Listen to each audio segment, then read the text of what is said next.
Hey there, and welcome to the Weeb Lounge. This is our first impression of the day I became a god. A little girl who apparently can predict the end of the world that's coming up in 30 days.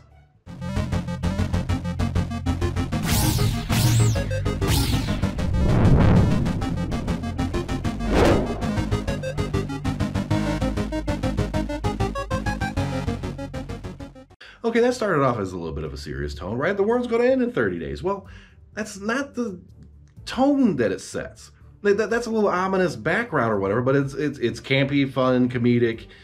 It doesn't kind of... It's like the apocalypse. It's like, okay, it's in 30 days, whatever, let's have fun. Okay, but that's beside the point. All right, the anime circles around, at least for now, Yoda. Who is Yoda? Yoda is a high school senior. Normal kid. Nothing special about him whatsoever. He's out playing basketball with his buddy. And all of a sudden, this girl dressed as a nun, looks like, elementary school, maybe middle schooler, just shows up, dressed as a nun, claims to be a god, claims to be named Odin, and yeah, Yoda seems to be a little less accepting of this. Hina, her real name, by the way, basically wants to play a little basketball, shoot a hoop, do something or whatever, and she annoys Yoda's friend so much he kind of just bails, and she doesn't understand basketball at all. Like, really naive in this sense. She's a naive god, apparently. I mean, she's claiming to be a god, she's claiming to be an Odin, but apparently very naive in most things. But, and this is where I'm going to do a little bit of a predictive ability on my own. I'm going to see if I can guess what the end of this show is. So, I'm going to put my own little analysis in there. All right, well, them two are kind of bantering back and forth. It's comedic, it's entertaining. I really actually enjoy it. The character is enjoyable. She comes across as a chuny, okay? That means that middle school syndrome where she's, completely delusional. But as the episode goes on, she gains credence. Let's go through the steps on that. All right, first up, them two are they have to go to a library, okay? Yoda is going to meet his childhood friend, Kyoko, who is a stoic, yet seemingly intelligent and beautiful woman. She has the personality of a brick, apparently. Shows no emotion, no surprise, no nothing. It's one of those characters. Rei Ayanami-ish, I guess I could say. So, on their way there, they're walking, and all of a sudden they pass a convenience store. And Odin, as I'm going to refer to her, she's a god, gotta respect. She wants to go to a convenience store, and when asked what she wants to buy, she wants an umbrella. It's a nice sunny day out. What the heck do you need an umbrella for? She gets an umbrella, they continue walking down, she opens up the umbrella, she has it over her shoulder, and it's still sunny. She looks like an idiot, she's drawing attention. And then a cloudburst happens, and it rains and downpours on them for like a couple seconds or something. And then that's over with. Okay, now, how could you explain that away without addressing her as a god? Okay, because the whole point of this is like says she's a god, but is she really? Well, with the rain thing, she could look at a forecast, maybe have a hint that it's going to rain or something, or she may have simply noticed like some clouds or something that were just there, and she was like, oh, okay, it looks like it's going to pass over us, so I'm going to get this umbrella. That could be that. Next up, the bus. Now, they're going to take the bus and head to the library. It's not all that far away, but the bus will be quicker. So they're going to go get on the bus, and she's like, and Odin's like, no, it'll be quicker to walk. Don't get on the bus. Okay. So they just continue walking, and the next thing you know, they catch up with the bus. The bus is held up in traffic. There's like a minor accident or something or whatever. It's blocking traffic. The bus can't get by, and they pass the bus up. She's right again. Odin predicted it. Now, how would I be able to explain that one away? Does she know the traffic patterns? Does she know the accident and everything? This one I kind of explain away to chance. Either one, they're going to pass the bus and she's going to be right, or two, the bus is going to get there, go and leave, and you're never going to see it again, so it doesn't become an issue. So for her to actually make that prediction is kind of a win-win.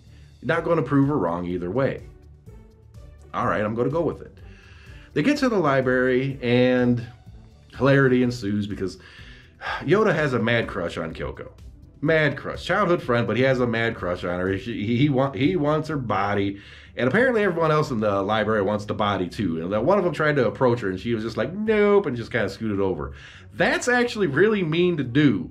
I'm telling you right now, that is mean. That is demoralizing. Oh my God. I understand if you do it, ladies, but that hurts a guy. That really hurts a guy. Just kind of talk him down.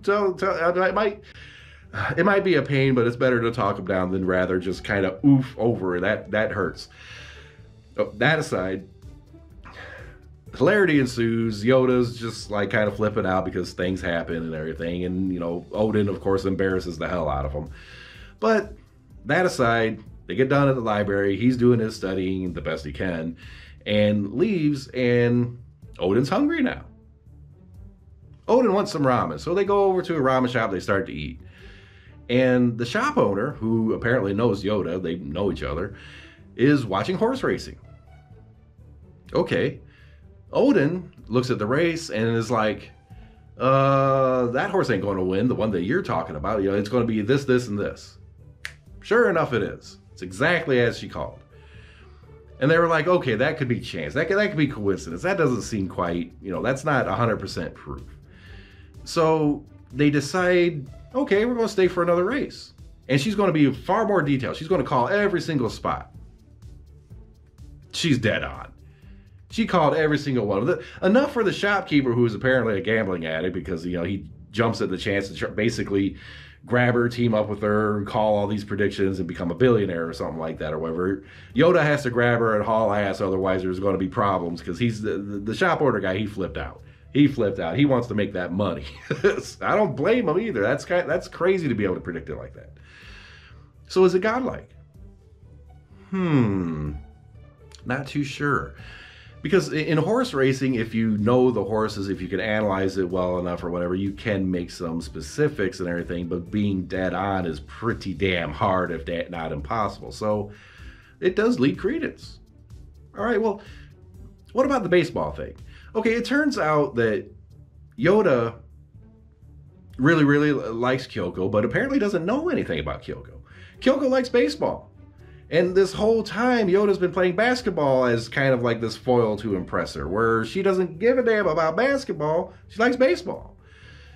So somehow, Odin gets the baseball team to give Yoda a shot at the plate. Okay.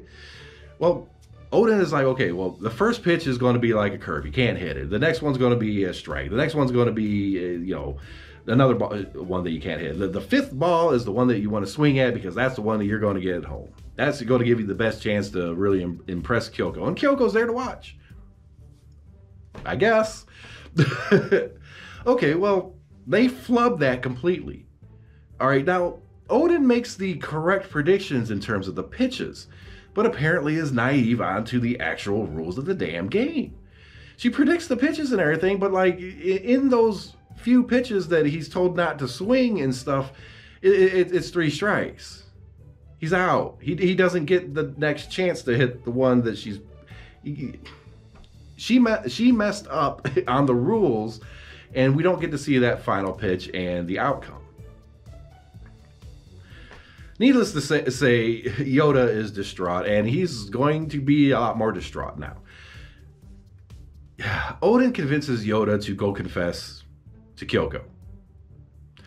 Without giving too much detail away, it doesn't go very well at all. Press F for, I'm leaving it at that. I'm going to leave it at that. Now, the last thing that happens is the call with his mom. Odin says, well, in these last 30 days of the world, I'm going to stay with you. I'm going to live at your house with you and your mom. And Yoda's like, no, she'll never agree to that. And Odin's like, why don't you call her? Calls her up. And the mother asks what kind of girl it is. What is she wearing? Give me some details. Yoda gives some details, and the mother agrees. Again, Odin is right. Now here's where my predictions come in. Maybe I'll be Godlike, maybe I won't. We know that Maeda does tragedies, okay? He did Angel Beats, he did Charlotte, we know the deal. And I have a feeling I'm getting the gist of who this character actually is, who Odin, who Hina actually is. I believe that she is a genius level person, like incredible top tier genius, a super analytical mind.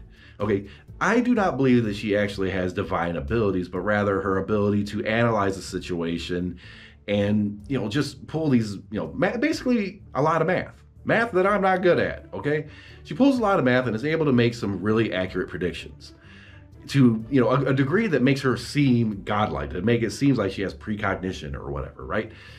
That's what I think it is. And here's the other prediction I'm making.